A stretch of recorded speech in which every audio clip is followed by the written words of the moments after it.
Olá pessoal, então dando continuidade aos nossos estudos da biologia das espermatófitas, estamos agora na unidade 2 e aqui nós vamos fazer uma introdução às angiospermas, o grupo de plantas que apresentam sementes e frutos. Esse é o grupo mais recente que conquistou o ambiente terrestre e também é o mais diverso. Eles vão apresentar uma característica do grupo das angiospermas, que vão apresentar flores, sementes, frutos, e o filo das antófitas, que são as angiospermas, reúne mais de 260 mil espécies. E aí nós vamos descobrir agora por que esse grupo conseguiu conquistar o planeta Terra em tão pouco tempo. E vocês vão observar também como ele é diverso. Dê uma olhada aqui em cima, gente, do slide. Olha a quantidade de flores, as características delas, como elas são bem distintas, bem diferentes. E aí, gente, quando a gente pensa na filogenia das angiospermas, o grupo das antófitas, aí a gente tem que entender algumas coisas. Tem várias subdivisões, mas a principal subdivisão que existe é separar nos grupos das eudicotiledôneas do grupo das monocotiledôneas. O grupo das monocotiledôneas é um grupo monofilético isoladinho aqui, enquanto que as eudicotiledôneas são vários grupos que fazem parte deles, várias ordens estão presentes nas eudicotiledôneas.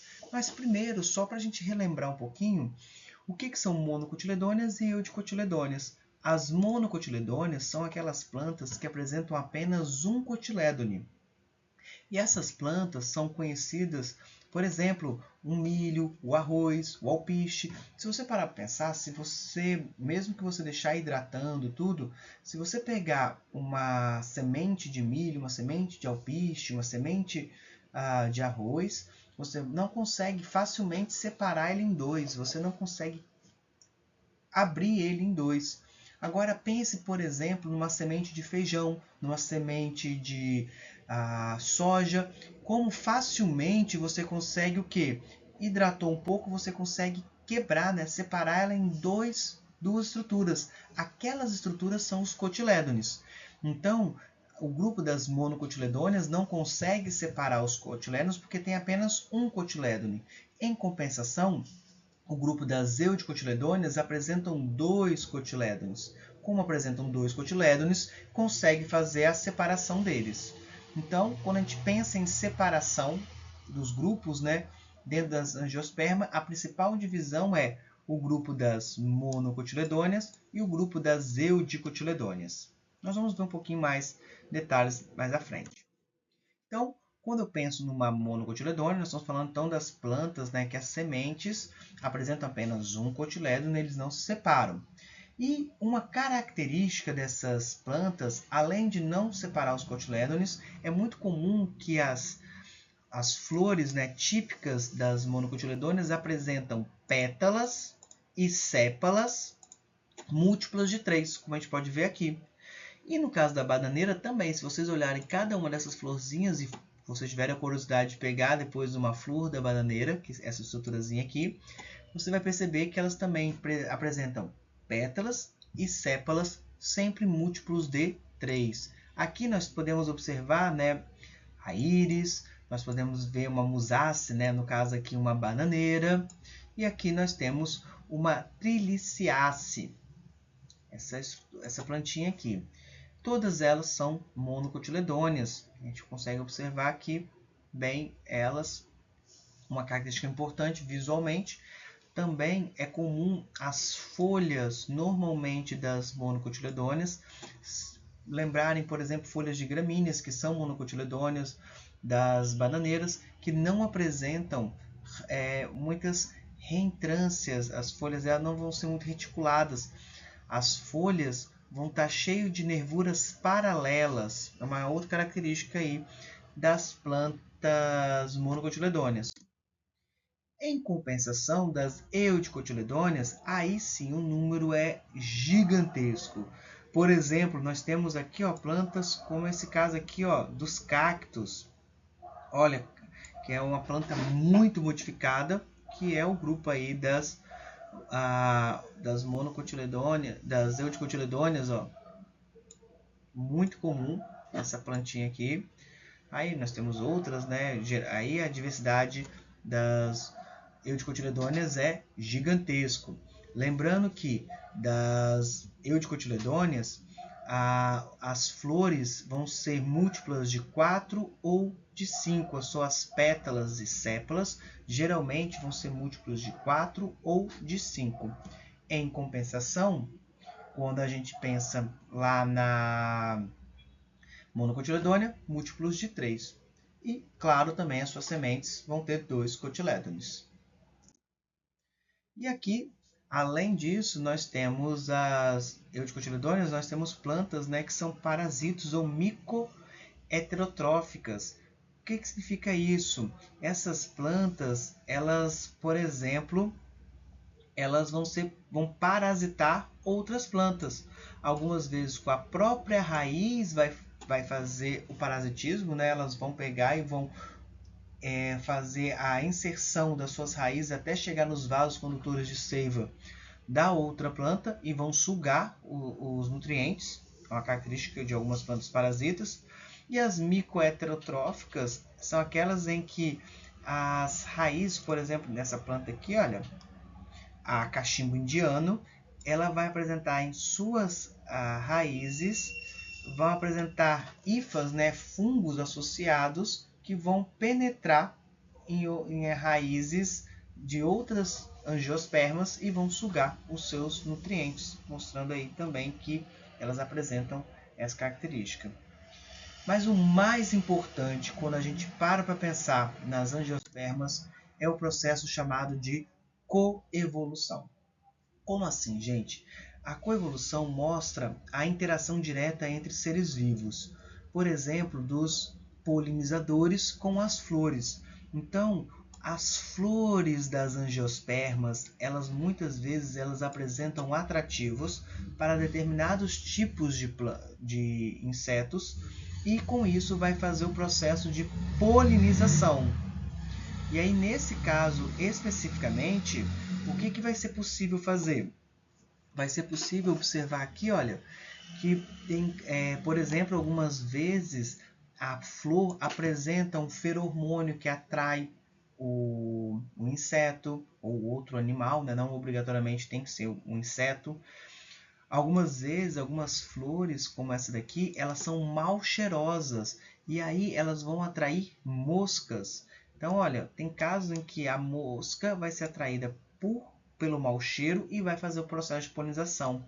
E coevolução mostra, então, que uma espécie evolui e a outra evolui junto, então elas vão ficar sempre juntas, sempre unidas. Também é um problema na parte de conservação. Por exemplo, se uma dessas espécies entrar em extinção, a outra também vai entrar em extinção. Ou pode entrar em extinção se ela for muito específica. Por exemplo, se essa mosca só conseguir se alimentar, por exemplo, desta flor, ou se essa flor só conseguir fazer a polinização por causa desta mosca. Se essa mosca entrar em extinção, esta flor também vai entrar em extinção, porque ninguém mais vai permitir, né? Não vai ter outro animal que vai permitir essa polinização entre dessa espécie, para você ver como é importante a parte de conservação. E quando a gente pensa em coevolução, nós temos estruturas muito interessantes, como por exemplo as abelhas, né? As abelhas talvez seja o grupo, né, que vai apresentar de animais com maior especialidade para o processo de polinização. As abelhas, por exemplo, elas vão apresentar essa quantidade gigante de pelos que vai permitir colar, né, o grão de pólen. Ela consegue fazer a polinização, né, atrair uma quantidade muito grande de flores, né, permitindo então o processo, né, de polinização bem eficiente. E ela tem também estruturas nas suas patas, como se fossem escovas que também recolhem o grão de pólen, e ela é extremamente eficiente. E aí, gente, vem um problema sério, por exemplo, e está existindo, né, pelo uso excessivo de alguns agrotóxicos, principalmente inseticidas, temos matado uma grande quantidade de polinizadores, principalmente abelhas. E aí, o que vai acontecer? Sem as abelhas para fazer a polinização, muitas espécies vegetais podem entrar em extinção. Então, nós temos trabalhado, né, exatamente quando a gente fala de conservação, né, é muito importante a gente entender a disciplina de botânica, quando a gente fala conservação de uma planta ou a conservação de um animal, porque muitas vezes não é só o animal, é todos os envolvidos, né, na relação ecológica entre elas, como no caso da polinização. Outras, gente, são muito específicas. Por exemplo, olha essa orquídea, olha o tamanho da estrutura feminina. Só existe uma espécie de mariposa que consegue polinizar. Foi até Darwin, Darwin, quando ele foi numa ilha na África, ele viu essa orquídea e viu a estrutura feminina dela, que fica aqui embaixo na polinização, que precisa ser polinizado, e ele falou, com certeza existe um ser nessa ilha que vai ter um aparelho bucal que consegue fazer essa polinização. Ele mesmo não viu. Anos depois, outro pesquisador encontrou essa mariposa e viu e confirmou que Darwin já supunha que para ter a polinização tinha que ter um outro ser com um aparelho bucal tão grande para fazer essa polinização. E o que acontece? Uma mariposa como essa, se ela entrar em extinção, essa orquídea também entra em extinção. Isso aí também mostra muitas vezes da ideia do endemismo, aquelas espécies que só vão existir em um determinado local. Por quê? Porque essa planta não tem como ela existir em um outro local que não tenha este polinizador. Então, se não tem como ela se reproduzir, essa planta aqui, essa planta vai entrar em extinção caso não tenha essa polinização. Então, mostrando aí o processo de coevolução. E aí, quando a gente pensa em polinização, nós temos vários tipos, né, de polinização, a gente chama de síndromes, né, de polinização. Aí nós temos a entomofilia, que é a polinização por insetos, a quiropterofilia, que é a polinização pelos morcegos, e a ornitofilia, que é a polinização pelas aves, né? Então, quando a gente pensa nessa polinização por animais, temos esses três que são os principais polinizadores. Claro, existe a polinização que não é feita por animal, é uma polinização feita pelo vento, anemofilia, não tem problema, também é um tipo de polinização importante, porém, um grande número da polinização das angiospermas acontece exatamente aí com utilizando, né, os animais. E quando você pensa em polinização, gente, as flores, muitas vezes elas têm modificações que permitem, por exemplo, que alguns insetos, quando eles olham esse tipo, né, dessa dedaleira, isso aqui é como se fosse um trem de pouso, um sinalizador que indica para eles entrarem aqui. E aí isso daí vai permitir que atraia mais polinizadores para fazer o processo de fecundação, né, dessa polinização e posterior fecundação dessa planta. Aí nós temos, ó, essa flor tem um nectar aqui mais para baixo, então o beija-flor, por exemplo, ele vem para cá, consegue sugar, né, o néctar e o grão de pólen entra em contato com a sua testa e ele vai levar, né, de um lado para o outro. Outras vezes, eu gosto de brincar, né, que tem a polinização por morcego e ele parece meio desajeitado, né, porque ele é muito grandão. E aí geralmente são flores que vão se abrir à noite, flores que normalmente são brancas, não tem um atrativo de cor, mas são bem cheirosas, tem um cheiro muito forte. A dama da noite, ela é muito comum, conhecida, né, por abrir à noite, liberar uma quantidade grande de cheiro e atrair muitos morcegos. Vários cactos também fazem isso. Geralmente cactos têm flores muito grandes e elas se abrem à noite. E o principal polinizador de vários cactos são os morcegos. Então, geralmente cactos, né, têm flores bem cheirosas aqui, a gente pode observar.